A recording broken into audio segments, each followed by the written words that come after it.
abusuafo mo kwa babiem Ebola ho asem no e wo se ye kan ye san kan biem yesremo ye kan bi na ye de yesere nso so ye ni bresem pa na ya ti de ye mfanya asenhia na no pay oman mu nkomotwetwe nsem abetoto todwa ye ka ho asem no yenuanom abemfo munyamfo agana da omakoma so mo count do se Ghana be yeye ntini ye to ye nsa from no mo aba yankase yenua Eric Ametokwamen member government communication team na menim se nyame na ahye ne so de bi obabia NHIS asem bepia Ametokwa ba ene so asan babiem aha nye wunti ne de ba wo wa na be hia wa ha bi sa honorable Emmanuel Chirematen Jako MP ayasu wogon MP mo ayasu wogon for mo MP na aba no Yedi kan ka chem se MP basa mo fe na mo sabi mo ho mo aso de enfre ne ade ye mfre obi a wa ha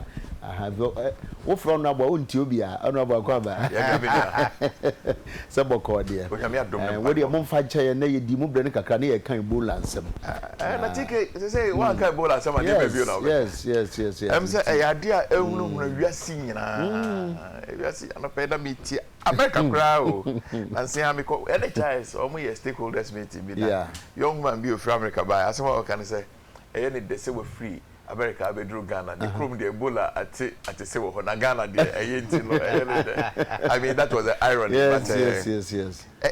yes sema tike senior WHO no musike canon no I was say yinyina yinya ho kika kese pa titru West Africa ha asemiasie I was saying you treating as when him say to the bia asem kase bi pesia no ma declare state of emergency yeah we are almost at a point I just say yes kuna hunu bia but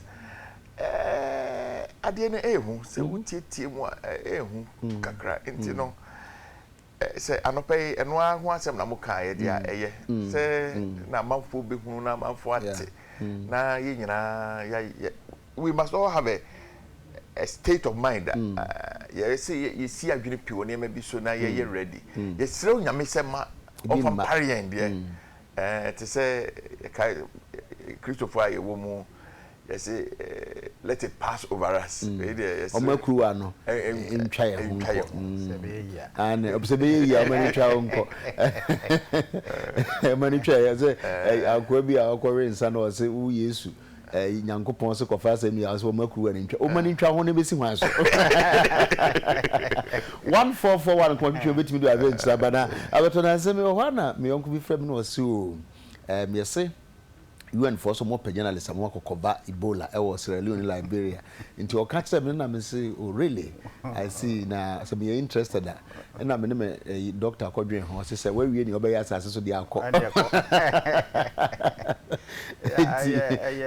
a very serious issue na say we share say na amman bi to say United States kura sadness na okoye adwuma wo Sierra Leone na wasan akọ ni krom na ya detain no a quarantine no ne all court ako fight this case no because onya yare ni bi yani ne kika ho na je say wo be ko sa front line ho a say wo hwe wo ye pa say wo nye trained medical personnel ne ya train you say ne a wo be hihye ntade na akasa so ye say wo sha efifre betil no heater ewo mu no ma mwankaza nso enye comfortable say enu nso ka ho na to de bia ya no manya infection because we be pese we be yi hu ba bia manframa afa hu ni bibi no bia na abufre mu na we di unsa akokab de bia nsese we di unsa pan ekoka na akofa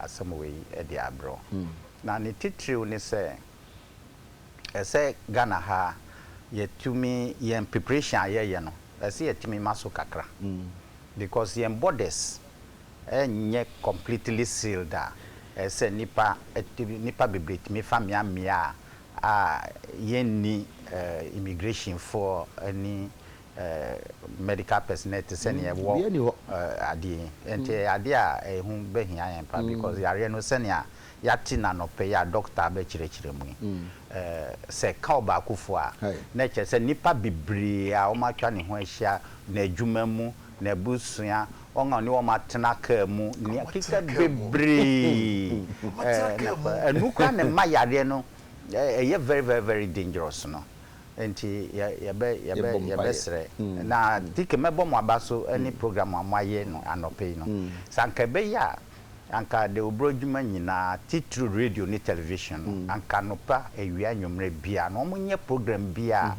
best spread sa public education ya ye ama constantly no ya timi asua de afrim na yare ndie hu papa ya accept sa challenge no na ye mfa ni agro ye dada but na ye pese ehye mu kina nso so ko to da na ore ye afi mabso ye nyanchia ne yenko ye nyese ne yenko but ha adwen tike we de me so me de to amenia ametokwa me so na mabo mabaso kese pa ase mo ya de we say no e bia emfasika bia amramo de enso so e bia say team septa fracha enye sika nko na e de sisia onyame mansa manonko sisum na so aba sisia television kra hwe no e be ye dene ana say news tie no e be ye dene se utietie de asiwo baby a abapa Sierra Leone Guinea na Liberia the friend of GDP growth no say no asai kura investors o mai e kan ko efuo kura yentimi nkotimi no en do efuo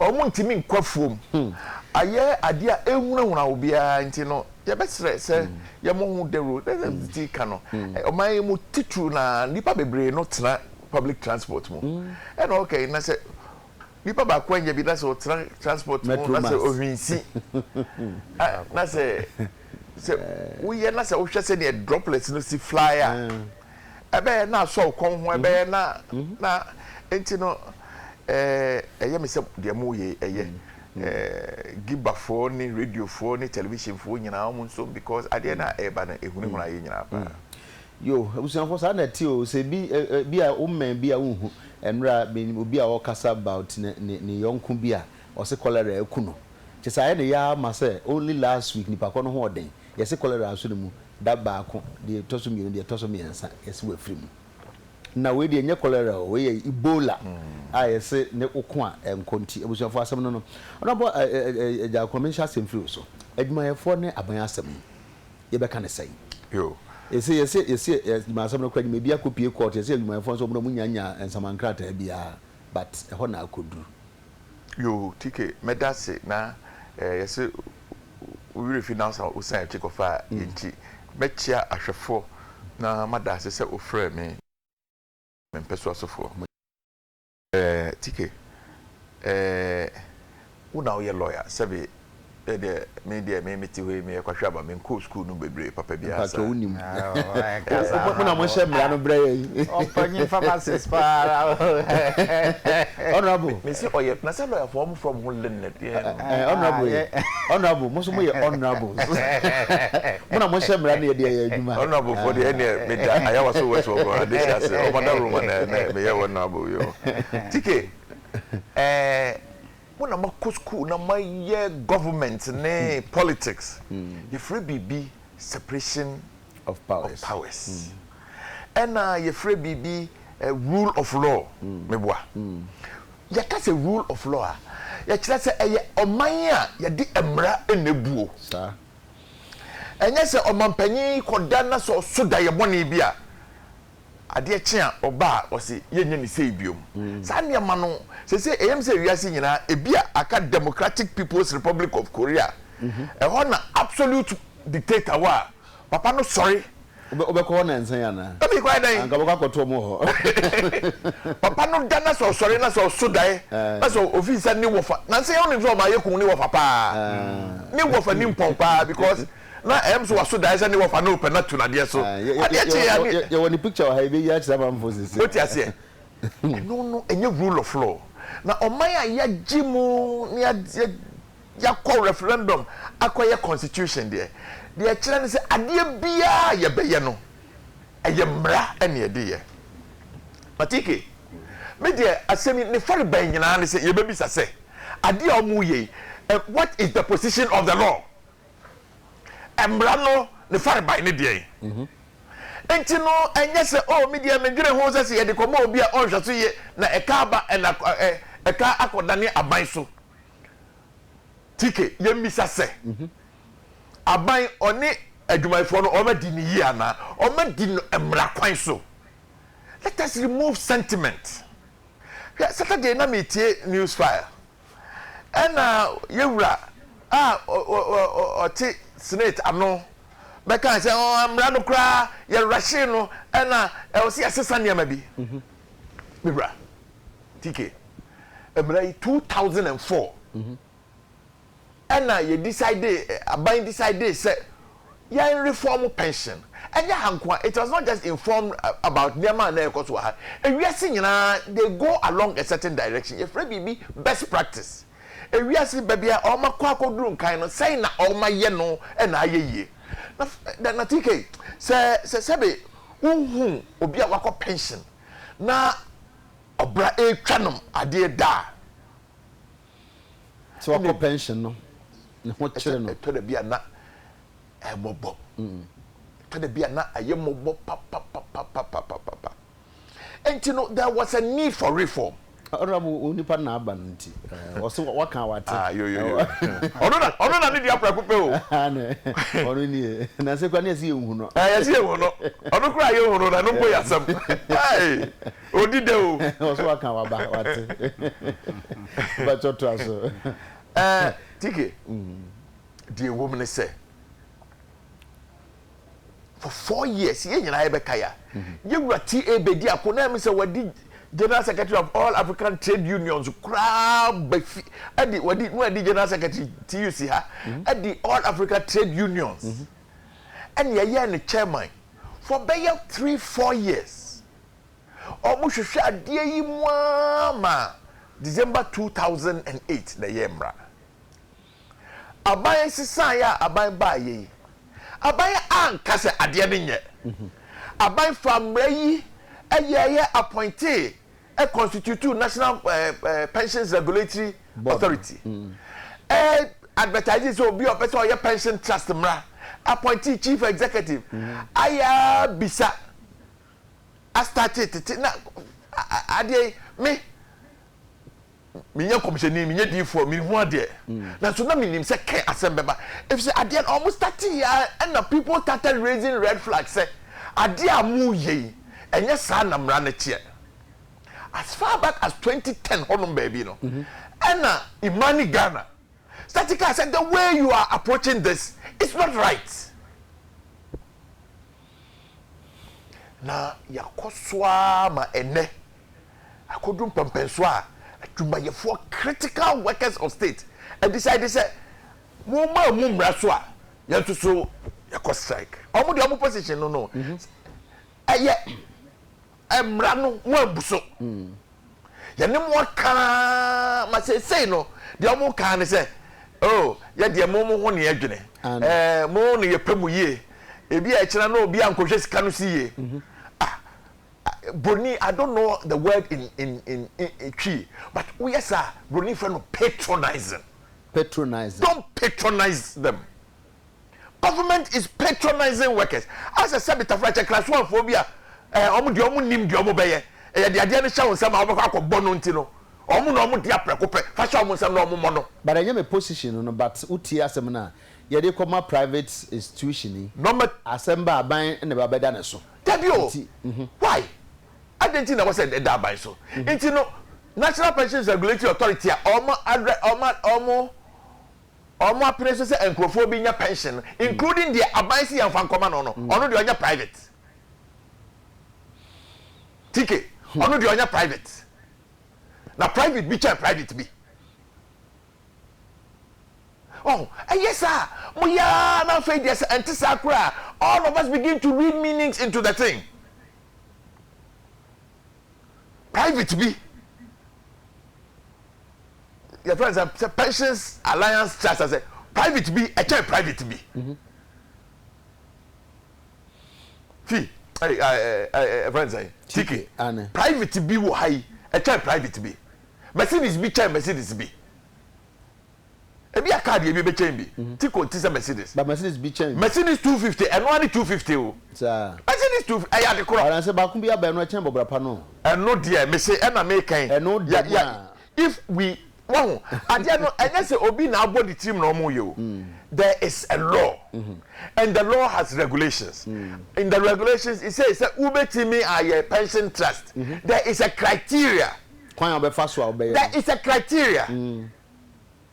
Be sure, sir, even the way the pension funds are managed, you know, all of it will be in a guideline. They said the bank ma kwan say will be a financial institution. Untimi you town no. Sape. What you say? And you know, I guy now can say they call private. In any case, it is established. Maybe I'm free buy, maybe I'm in general. I think that private enterprises does much better managing things than government. Only ever be battle. Maybe so we say tell na year no omrem. A man for the more can say. Dear said my phone some more can in ampo. A more ne dimu ne class wumpa. And just strike ne kwano. Oh, yo, TK. I said bibi anye papa nye credo. Bibi anye papa enye credit. Papa ojina ne way and also ojina. But bibi koka papa je credit. Senka papa so betimi aka se na de menye credit. Na de oh na de bibi me egu so menye credit. Enya de a bad nra. Asemi o maka free 2010. Asemi o maka free 2010. Na yesi ensure tap nkyereni a wajo. And you know, man, you see, I can't be a wittier. And let's say, maybe television, I see anywhere, I see 2 billion, I buy 440 million. When I'm to Amwan, say, Omubuamakunta, I was say, Bruce, say, where I am Kuntao. Say, if 18% is this. Najma for do is say, yes, say, I the number of months. Yeah, the number of years in your Kabuma. We're mathematics, arithmetic. What I say, na. A woman in your media me, I did a fire by pan, certain level of openness and transparency. You may be a now fine. You may be now fine. Until you are so cacranza. Amato, I didn't think I have a palm up a page grade. I didn't I man punch any other war. TK. Mema a tear for in arching. I'm say a Juma for any woman pension as semi. And 2 years more, and she shame ye. And until I'm saying no more can say pension. Na but when found to Mukra says it's a private sector, so I'm a caution.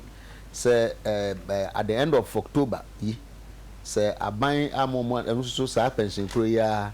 A moment who will be crowd musica. And maybe your day according say nane mom no manage almost so a bear advice or the minimum said almost be say advice on the day. You TK me that say. TK M say what company be I from Volta Catch? Yeah. A purely private company. No magijin crofosika. Also private arrangement. Yeah. Say Sikadriano. Omu den se ho beka ho. Yes. No ma hye wo mo. Ama nkrofo di wo musika bibiri akoma wo mo. And Volta Cash ewe. Oh, David, don't make this mistake. It's not Volta Cash. I know US tilapia. US tilapia. Okay. Sorry. Yeah. Volta Cash for. US tilapia. Yeah, no US tilapia. Okay. Niamaka fa ho nyina say a private company, private arrangement, a wo mu agigi nkrofo sika. US group of companies. Yeah. Ene akosisen. Sikadua no ye hu. Nsi hu no ye hu. Company na nankasa Vamus. Ama amanfo esu. Ese government omedimboa wo mo. Na omuji wo mo sika.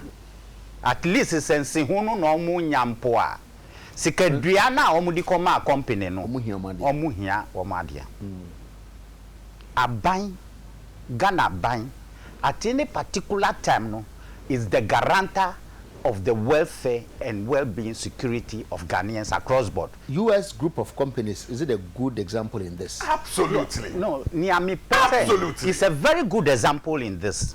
A very good example. A very good example. Because workers insist and apply to US group of companies. But it's a private transaction. The workers are insisting. Say yemfa womu sika no ma womu na ne omu peno company bia omu peno omu fan koma sa company no na onni hu adwuma ma wom. Say utimase. Enti ye womu sika emfa ban ho.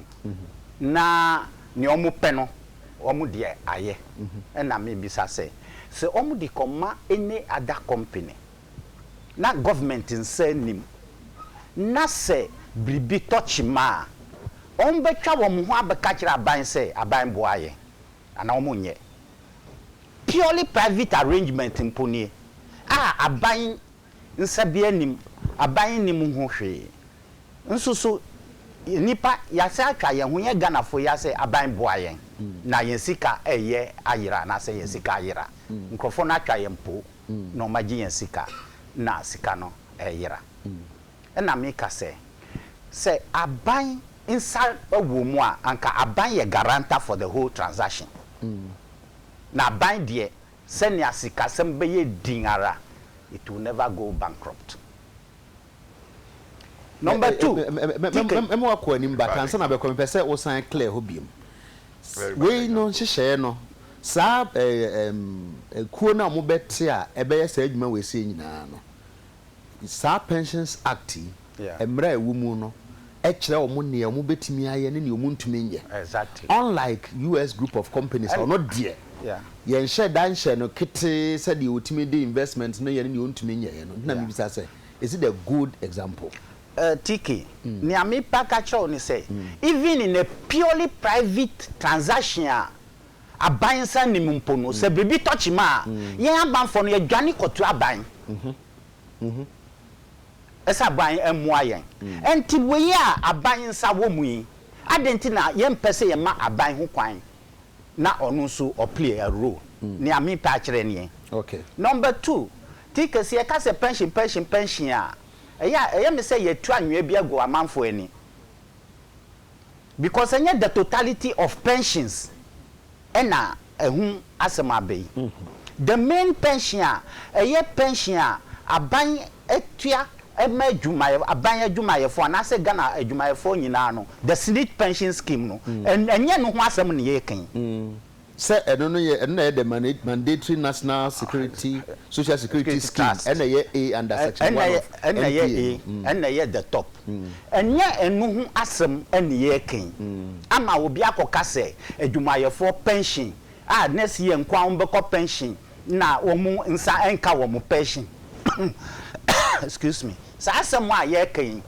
me say enye the truth of the pension situation e wo Ghana sese enti ma yemfa enka se aban edinisa ato adwumayefo pension so enye sa na tie new arrangement I started from 2010 no ya sign edi 2 new schemes abeka ho ama pension schemes no aye 3 enti what tier 1 aye national pension either cap 30 or the SNIT pension enu obi amfa ni nsanka ye enti wo pension asese wunya from SNIT eni ne ese wunya from cap 30 no and the eda hokro gen tier 2 no eni say ye beti baby kakram say 5% of the 18 and of the 18 and half no every nia mu adwumayeni no any government aka bomu na akoye 18 and half no ye beti 5% ato nchen enu na sa private pension management companies yi ebe manage na TKS ye hu say 18% no aban Ghana ban anase employers womu sika dodo na wom wo de eye 5% aban de eye ni aka ho akoye 18% no enti se ye yi sa 5% ni free mu a aban na ni sika dodo wom government is the majority or the employer in this case no for public sector workers, no, government is the majority contributor of the pension fund. Yeah, 5% every month. Now we'll see some majority contributor no should have nothing to say in the management of the 5% now. You know, is that the position of labor? But the question is, sign Amrano Susoka. Mrano say it will be managed by a mandatory, fully funded and privately managed occupational pension scheme. Yeah, privately managed means that the company a voluntary, fully funded and privately managed provident fund and personal pension. That is tier 3. What they are fighting for is tier 2. A year 5% now, ye every 18% more, in which government is the majority contributor. Entimumu kase yemfa sa sikano emfa nko share be a government only bribiaka ewo ho se be yantia se be yadwumani sa sikano ye de hwan dia finally no pension no goes to workers. So it means say nipa ko no dia there be it is end.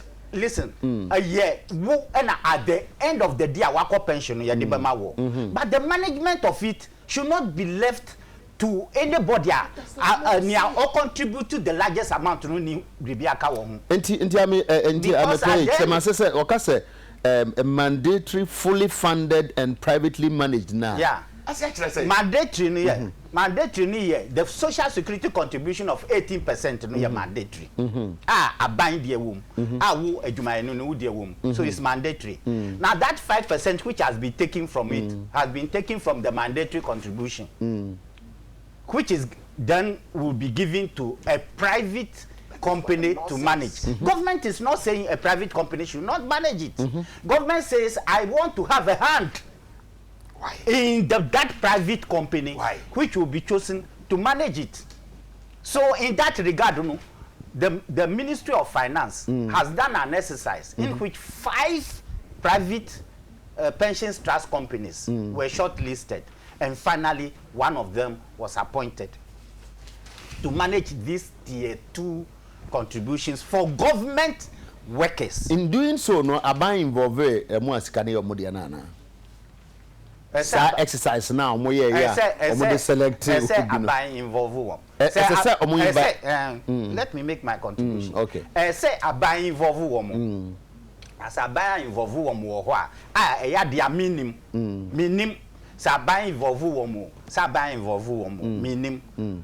But minim say an exercise was undertaken. 5 of the private companies were shortlisted. One of them has been appointed. Say Aban involve workers there. Na enu a mistake. But they should state that position because I haven't heard. Mintie. So Maka say Aban choose companies no ya involve womo. And Tinyami can say Aban esika wo sika imu a the largest contributor as an employer. Na mo beka say yen jan ma mo nko na mo manage. Na daachi bribi si a mo adwane ababatua Aban say Aban ye twetwaje yan. Because there are examples in other countries. IBSC sa ama pension funds yi akrombo ama government and asudie no abeda ne so say once a we employer no and the twaweni na hwe workers say and government has to find money to pay workers pensions. Abandonment na was in the abundance of caution. Nia aban because yenimu say sansam yesisi da wo miamie bi yen afa ne ye hia se o ebinum aye da US and Britain. Now there are examples in both US and Britain say private companies are manage pension funds no ebi bankrupt.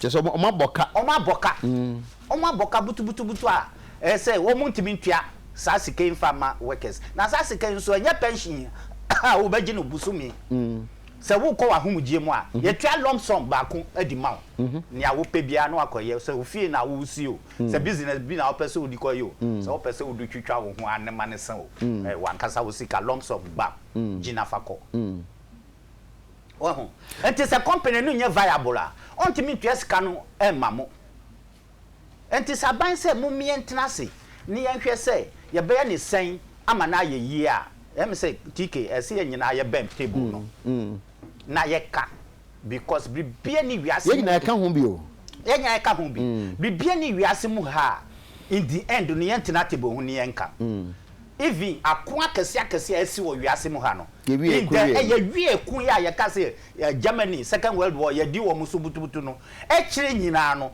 ye san kotina table ho esan agreement ansa na ye ka say eku no abayiwe ye kra so there is nothing which will end without an agreement because of that no enu ntino say ye nyama say sisi a ese ye timitwi ben yen ho afa TK just one point now aduma ye for mo batimi akase ya declare indefinite strike striker ewieye eni hu so ma declare na me kan etimebo aban abaso ese odi asem ya akodan court because nipa mienu miensa etwi na obi asem die ene ye nokre me die ene ye papa ye wie no court ebinim susu se aban so aye ne ntem dodo there be enu ano no ni ntem bisa yenti ameka sa ne se odi akoi afi ne ye se je se edabi twam ansa na obi akwa enter appearance ansa na obi akwa file defense na ekobo so me asem aban say strike ya ye koi yen ka say e call strike for 1 week na ye warning am aban and after 2 weeks and after 3 days emia me bia me nimu no say e ba ne say ya adwumaifo be call striker omutimi ka cha aban say ye call strike for 1 day na de atwen waso na brane yen trance yen ka say ye call striker ye kono afibo ye nimu da ye besenya aba ama aban atimi aplane se mu catch aban say you are going on indefinite striker aban wo hu kwan say ene otimi ye advert na ogini pa fufuro because ye ntimi nja hospital say ye ngo na ni pengu because mu si mu ko indefinite strike enti kota aban akono ye ni papa mu a say court beka say aban wasam na enye de enti ni awe eza metoye on we be 2 weeks 2 months as man here can you in some be bar you deal with dispatch and emergency but at least time am file process ni adene dey say aban ka say because ye wo court enti ye nkasa Ministry of Labor and Employment enti ombeko so akasa so okay ye de ye bue ye pro to ho ya hihye nkonya to ho mumra ne nkasa enti enesa adwuma for say efra mo fra ye yate enti ye ba omuni won besin koyo akasa ye timi kasa wie na say eyi eto yi a e betimi aka kire court say ye wie ya asemka okay honorable what dem say ma ye obe and dey no na ye beka because I don't asem ehu hia panti pacho just 2 minutes been affair so say Dutch pension funds have consistently underperformed, missing out on more than 145 billion euros in unrealized returns over a 20-year period. Current Affairs Program Zembla has claimed, according to the program which aired on Saturday, the financial troubles of the Dutch pension sector are due in part to bad management. Pension funds have invested too much in risky assets and trustees lack the expertise to look after Dutch workers' pension savings, the program contends.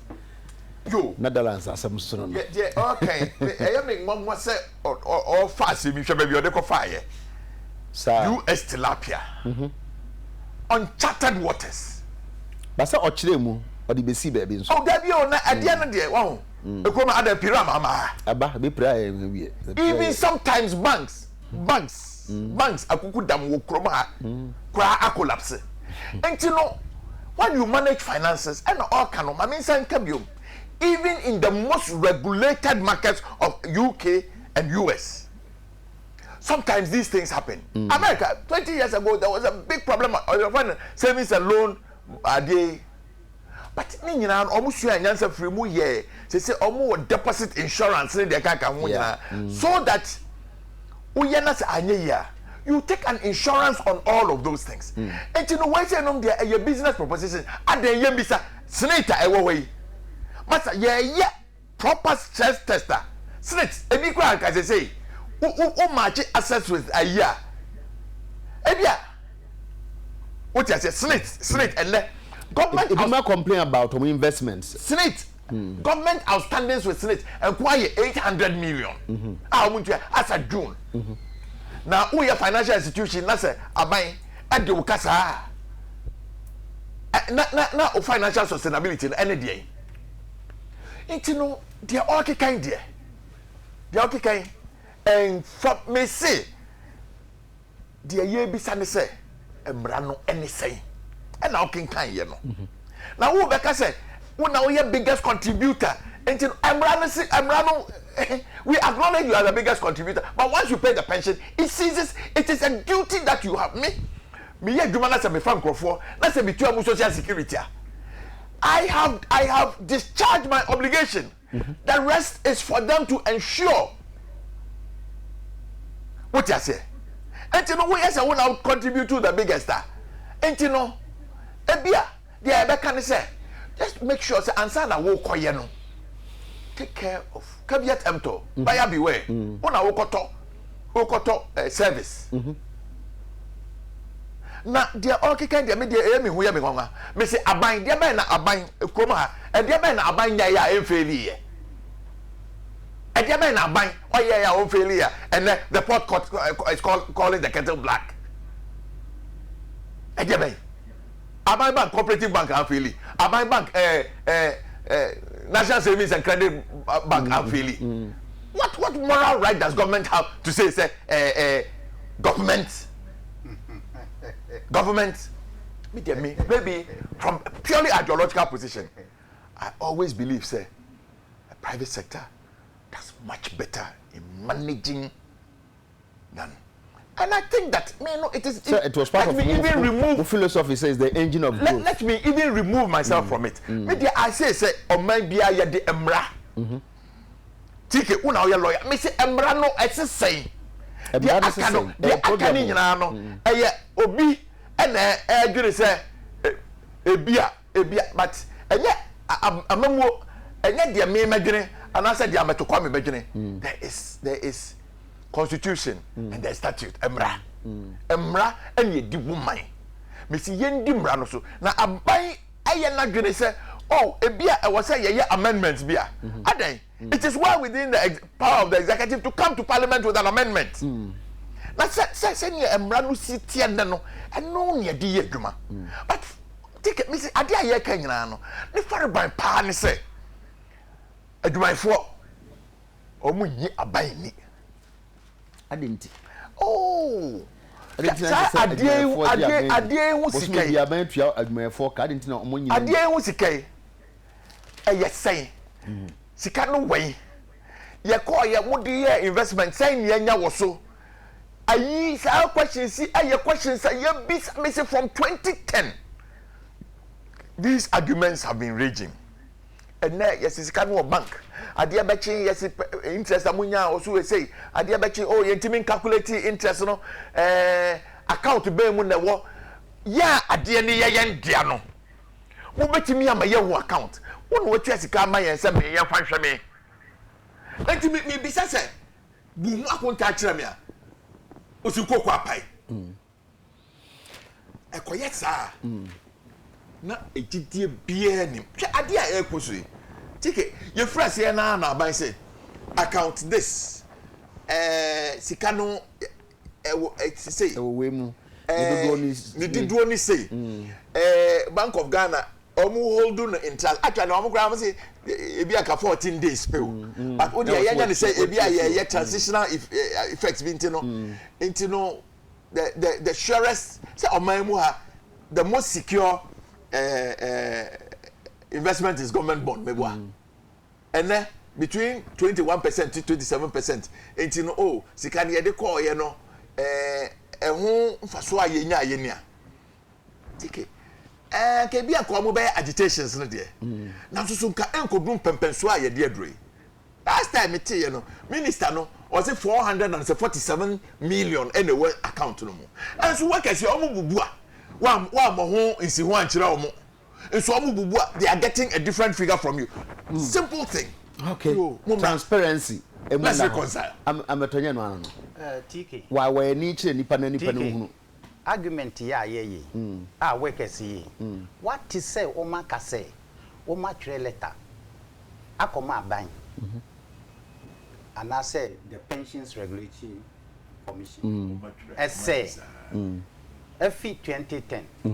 Akopim this particular date. Ye pese ye hu yen sika dodo a ewo ho ye pese ye hu account a ewo ye pese ye hu interest a yield ni ye hu the total amount as per this date because every month bia no say ye titi sika no nie enti at any month ending bia no sika no value 14 amount no esisa again say ewo bank ho no nia omudi yo ni omu fanye o at any month bia no say treasury bills mpo a yield interest enti yentimi nka say sika nie unless you come down to a specific date na waka say at this date ni emfa mbu yem kunta sika no eya hi what is our argument here say aban say ontimi hunu nka enka nkyere wo mo say aban say sika ni and I say Bank of Ghana say oh yensanka sika bia what is our argument here so when we are the center of the issue no they are not raising this issue but at the various fora na money aban share no so mo discussing some and Amika say it is not the concern of organized labor say yensi kayira it is the concern of organized labor say ye chusu companies bi and the move yensi kanu fankoma these companies that is the crux of the matter and almost ehiasa aban be yes because 2015 year nipa also beneficiaries no I was say very well yes very well I am say down say uti haruna or say government is ready and willing I say won be pension in January no won lump sum ye betua ma obeden wetua say starting from 2010 obeden wetua starting from 2010 because obeden wetua because em na kire ebuka you free our Bank of Ghana almost the argument they are making the statement the manager is not the he is holding that money enti what do mean say aban be tua sika na free himfa and na dey mra na obegina so dey Bank of Ghana na say enye hokra aban always has the capacity to pay from any other source at all under the regime because the law has prescribed a regime and I can say government is saying now the position I am maintaining is saying workers are not saying their money is missing. No. Workers are saying the money that has accrued, give it to private companies. That is the regime. That is the legal regime. That is what I am saying. Yeah. Namitiasi. Omunka say o musika bi ayira. Enti the issue of sikaniye saying interest ahin we yield no me ka say in this argument na haven't heard workers me yanti say I'm you na so me say then he say what say ye asem no bi wo court ye dan sisi na me can say the best solution to the problem no any say aban e de akoda in court okay say court mu na yen kabima mi kabia mamu no mu na say ntawantawa ana wonchi ba ni pa no ntamwa mu na mu di asem no mu na mu hwe mra no na maka say mrani ni say enti mu hwehwe mu na mu nka nkyere yen aban na mu nka kyere dwumayefo ni ani die nie anyi sani ayese ye no enti say court boa ene no say aban ye fasa kwan we so a ho na aban be fa na asem di na asem ko okay I need the rule of law. The woman is the rule of law. I said I mind the court and say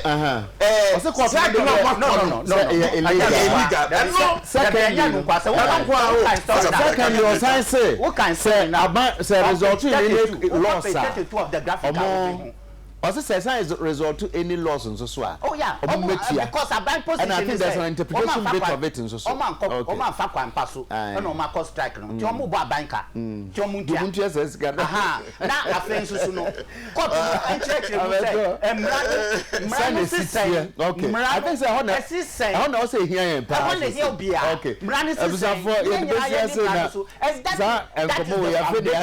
the rule of law so and I'm saying every next week at this time maybe your answers to this area come to come me dance honorable Jamatenja ko so me dance for ye be pija ye mu na o tena nyame aduma ye be san hye nti nko no mu ni aka no so so mu fie ni mu offices na ye be sa ba beto aso bi ye da mu nyina ase yes the workers are right.